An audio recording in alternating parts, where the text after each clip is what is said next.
Chapter 81, 5th Year, Unforgivable. Remus, James and Mr. Potter ran forward at once. Remus collapsed to his knees, reaching Sirius first. He was lying face down, black hair pouring like blood on the red carpet. Remus didn't even think, just rolled him over. His face was pale, his eyes were closed, but he was alive. Yes, Remus could hear Sirius's heart, pounding hard behind his ribs. He could smell the stink of fear, mixed with adrenaline. Sirius? James was there too, pressing his head to Sirius's chest to listen. He's alive, Remus said, his voicing sounding strange. He was clutching Sirius's shoulders still, where he had turned him. He couldn't let go, his hands fisting the fine velvet dress robes. Effie! Mr. Potter was shouting. Quickly! He bent over Sirius. Stand back, boys! Give him some air!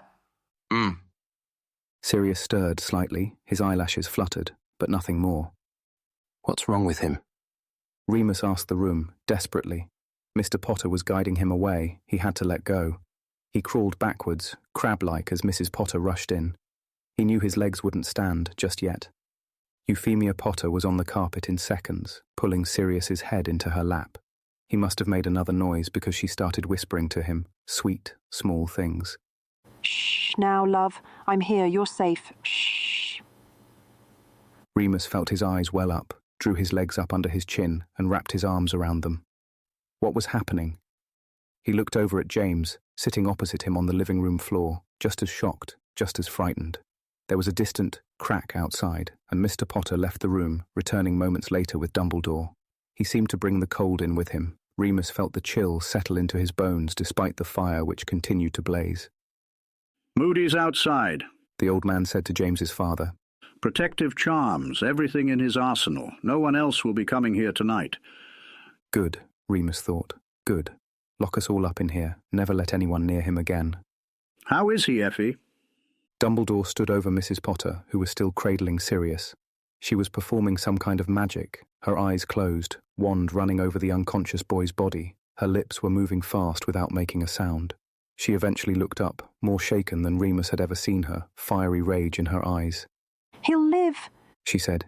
He needs rest. Was it? Mr. Potter looked nervous. Mrs. Potter closed her eyes again and nodded. Cruciatus. James covered his face with his hands.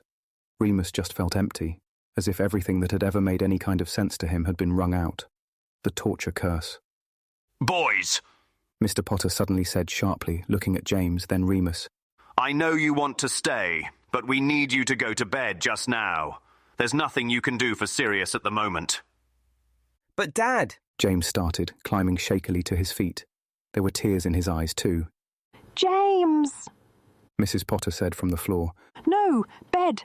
She didn't shout, but every man in the room seemed to shrink slightly. There was no question of disobeying her. Remus wasn't sure how he got up, whether Dumbledore helped him, or whether he did it himself. Nor was he sure how he left the room that Sirius was in. It seemed like hours later that he was standing on the first floor landing, with James. Gully was lighting candles throughout the house, moving silently. The portraits along the staircases were sleeping. James held open his bedroom door, and Remus went inside without a word. They lay on the bed, side by side, over the covers still in their clothes. They had been sitting on the same bed only 2 or 3 hours before, waiting for Sirius to tell them he was okay. In the dark, James and Remus collected themselves, giving each other the time they needed. James broke the quiet, of course. He's here now. He said tonelessly. He's here now, and Mum won't ever let him go back. I know it. Remus nodded, because there weren't any words. He didn't know if James saw. They were both staring straight up. His mind was racing, and he said the first thing that felt like a coherent thought. Is that what happens? With that curse? I don't know. I've never seen it. No, of course. Mum used to be a healer, if anyone can help him. And Dumbledore's here. Yeah, exactly. If he's... Remus's voice cracked, and he stopped talking. I know, mate, James whispered. They did not speak again until the morning. Christmas Day, 1975. Remus couldn't believe he had fallen asleep. He cursed himself for being so thoughtless, so selfish. You've no right to him, he told himself angrily as he sat up, climbing off James's huge, comfortable 4-poster bed. You've no right to call yourself his friend at all, if you can't even stay awake when he's... He didn't know how Sirius was.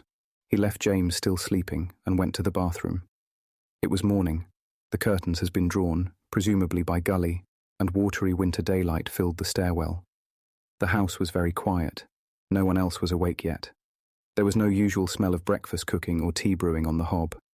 After he'd been to the loo and had a quick wash, Remus stood awkwardly in the hall. He didn't want to go back into James's room. That seemed a bit weird, especially when he had his own things all laid out in one of the guest rooms. Sirius was in the room at the end of the hall. Remus could smell him. Mrs. Potter was in there too. He didn't know where Mr. Potter was. Master Lupin! A squeaky voice startled him from the stairs. It was Gully, his big brown eyes full of innocent concern. Is you wanting breakfast, Master Lupin? Remus shook his head. No, thank you. 'Tis a terrible thing, terrible bad thing. The wizened little creature shook its head sadly, ears wilting like a sorry puppy. Yes. Terrible. Remus sat on the stairs, glad for someone to talk to. I'm telling my mistress and my master, we's got to be careful. We's got to protect our own. Gully is thinking we should go into hiding. Gully knows lots of families going into hiding now. Gully's brow creased, as if he was trying to remember something exactly right. But my mistress is saying to me, Gully, we is responsible. We is a good, lucky family, and we has many good things. Mistress tells me we needs to be looking after everyone we can. She says if we don't, we is having nothing worth protecting at all. Didn't do a very good job of protecting Sirius. Remus scuffed the carpet angrily with his toe. No! Gully shook his big round head again. Always in war, there is people getting hurt. Remus bit his lip. Behind them, a door opened. Gully, The weak voice of Mrs. Potter came. will you come and sit with Sirius while I... Oh, hello, Remus, dear. She had been up all night, that was clear, but she still had a smile for him. Is he okay? Remus stood up. No lasting damage. She croaked, her smile waning slightly. Not on the outside, anyway. He's sleeping still, just a mild dose of potion. Would you like to sit with him? I need a little lie down before Monty gets home. Yeah, of course. Remus started forward, eager to help in any way he could. He crossed the landing quickly and slipped into the room. Send Gully to wake me as soon as he opens his eyes. Euphemia said, patting his shoulder gently. Dumbledore will want to speak to him. He wanted to last night, but I wouldn't let him. Poor lamb. He was conscious then. Last night. Yes, for a little while. Euphemia sighed, deeply, hollow with exhaustion. But he was in no fit state for an interrogation. Remus nodded, dumbly. She closed the door behind her. The room was dark, but that was okay. Remus could see in the dark. Often he liked it. The figure lying in the bed could not possibly be his friend, Sirius Black, because Sirius Black never slept like that, facing up, hands by his side, covers neatly tucked over his chest.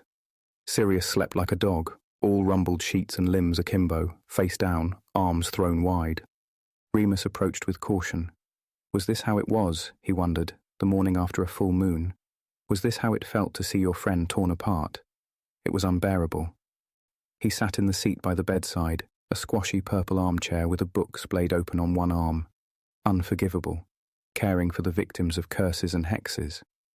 Remus closed the book, wondering whether Mrs. Potter had needed to consult it many times before. There was a handkerchief underneath it, damp with tears. Remus could smell the salt. It must have been difficult for her, as a healer and a mother. Had she looked at this black-haired boy and seen James? Had she wondered what kind of parent would do such a thing? He sat in the quiet, listening to Sirius breathing. Stupidly, he thought of Grant, who could be no help at all, except that he probably would have hugged Remus, and Remus felt that a hug was the only thing he wanted in the world just now. The church bells echoed up the hill from the village. It was Christmas Day. James came in and joined him after an hour or so. He brought tea, and Remus accepted it gratefully. James raised his dark eyebrows at Remus, questioning, and Remus shook his head. No. James sat on the arm of the chair, and they did not speak. It was another hour before Sirius so much as moved. A quiet stirring, then a flicker in his features, before his eyes eased open, heavy with sleep. It took him a moment to focus, and the room was still very gloomy. When he finally caught the shapes of James and Remus, his brow furrowed, then he cracked a smile. Bloody hell, He said hoarsely. who died? James laughed. Wanker. Tosspot. Sirius threw back. Arse. Oi. Sirius pushed himself up on his elbows. Be nice. I'm an invalid, you know. Tell you what, James grinned. you really know how to make an entrance. It's in my noble blood. Sirius smiled, then faltered, his eyes suddenly stricken. They all fell quiet again. Sorry. He muttered, looking down. Tea. Please. Gully. James summoned the house elf, who was only too pleased to serve. So, Sirius asked, the colour slowly returning to his cheeks. you two been keeping a bedside vigil for me? Actually, it's Mum who was up all night. Oh, yeah. Sirius's face grew distant, closed off. I'll thank her, obviously. Say sorry for showing up like that. Don't be stupid. James shook his head. She'd do anything for you. She loves you. Sirius's eyes filled with tears, and he looked away. Fortunately, Gully reappeared at that moment with a tea tray laden with cups, saucers, toast, muffins, sausages, eggs, scrambled, fried and boiled, smoked salmon, kippers, and even cereal. None of them ate very much. Remus was hungry, starving actually, but everything tasted like plastic, so in the end he just downed cup after cup of scalding tea. No milk, no sugar. He wasn't angry yet. Anger was his usual response to feeling helpless, or sad, or in pain, but he felt like it might come later. Just now, he wanted to be whatever Sirius needed. Oh, He said, suddenly.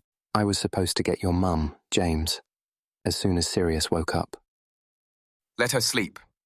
Sirius said, resting back on his pillows. No, she wanted me to, so that she could get Dumbledore. What for? James asked, perplexed. Everything's fine now. He wanted to ask some questions. No! Sirius said.